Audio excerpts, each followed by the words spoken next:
Okay, so this is how to put an object on your hand and have it follow your hand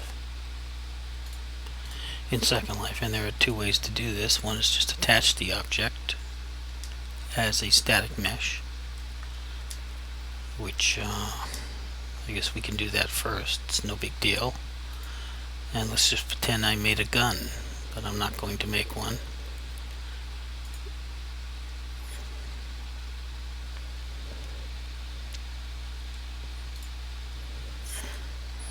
And just for reference, we'll move it around to the hand a little bit, just to get an idea, you know, the size. Yeah.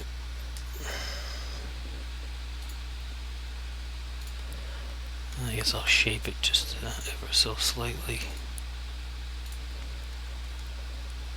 Nothing big. Just a thing.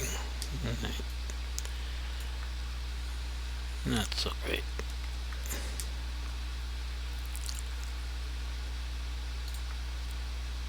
Just to get a reference, and then I'll skin this afterwards, and I will apply all the transforms. I just export it. You don't use Bento Buddy for this.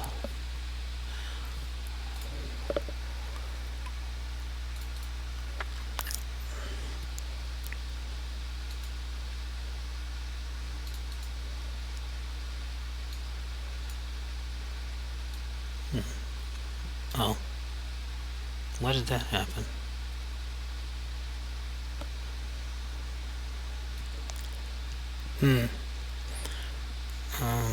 Right.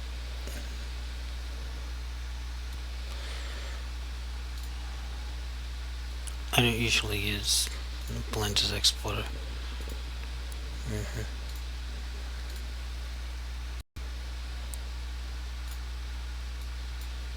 Alright.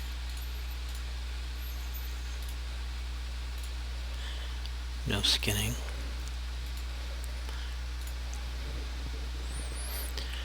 Now that we use the right hand as a guide, and the odd head mesh. Why is that head mesh?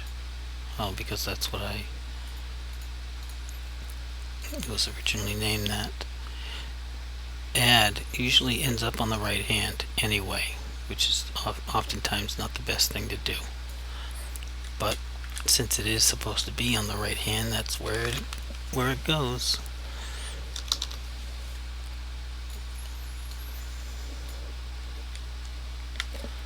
And I'll turn this AO off. Stand here. And see, you just put it wherever you want.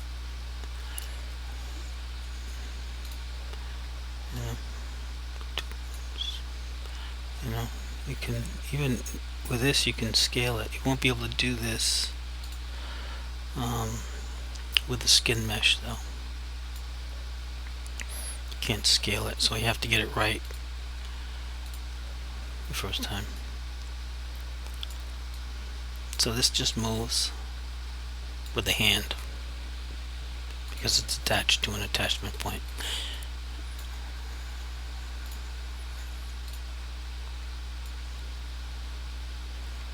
Now if you want to have more control and more fun over the gun, you can even find a way to holster it. You would have to use a spare bone to do that, but we're gonna do the same thing here, except using the skinning technique.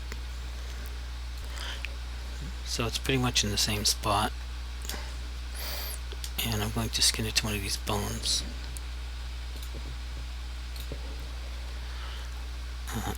Select that, and then just these. So what I can do here, since it's going to not actually deform because guns don't deform, I will go into edit, make sure everything is selected, create a vertex group, and assign. Now you'll need to know the name of the bone.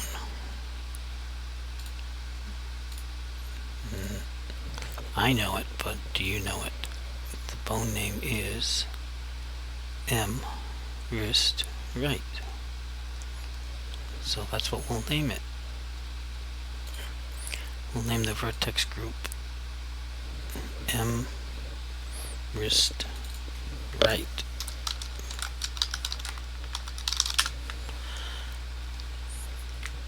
And it needs an armature modifier in order for that to work. And you target it.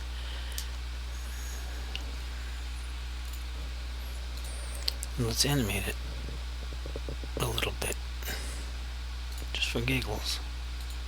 Oops, that's not what I want.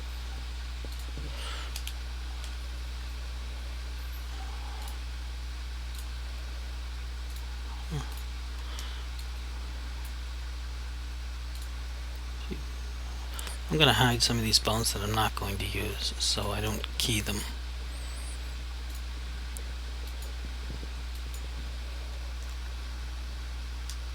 Alright.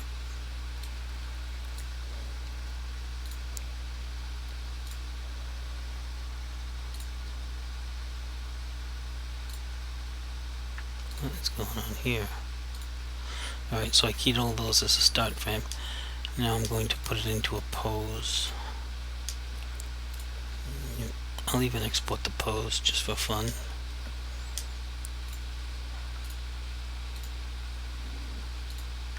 And of course, I guess that ought to be, this ought to be pointing.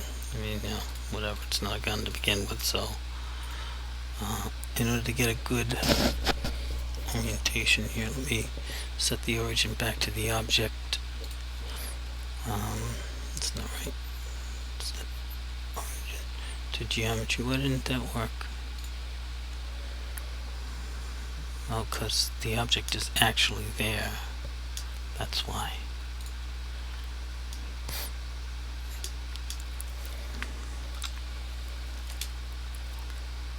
So he's going to kind of be pointing it that way, right?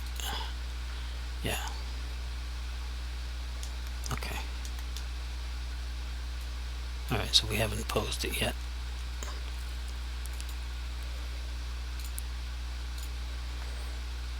And we'll do a little something.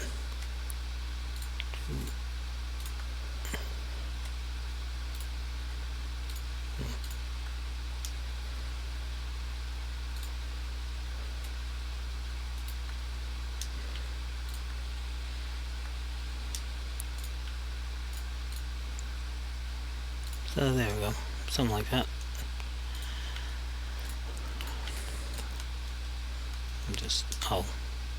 I forgot to move the time slider, and I don't want to lose my pose. And if I move that, I might lose my pose, I don't know. So I'm going to key this, and then I'll move this over to where I want it. I mean, it can just be frame 2, but whatever. Time saver. Make sure this is on the first frame. No, Alt R, bring everything back. Boop. And in order to get this pose to work, and now I can export this pose as a static pose using Bento Buddy. I guess I'll do that.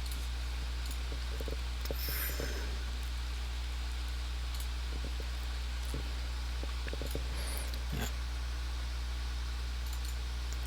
And then I'll export the object.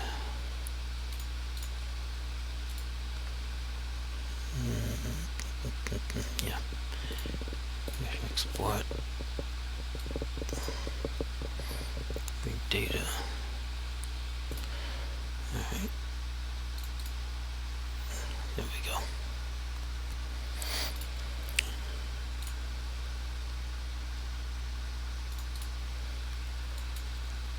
Alright.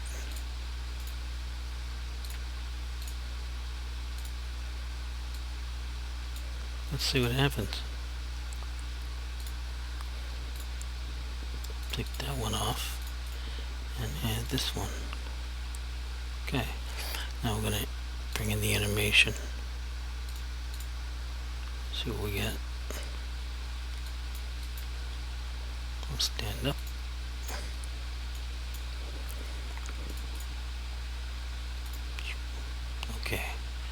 Here we go. Frozen pillows. Voyole. Enjoy.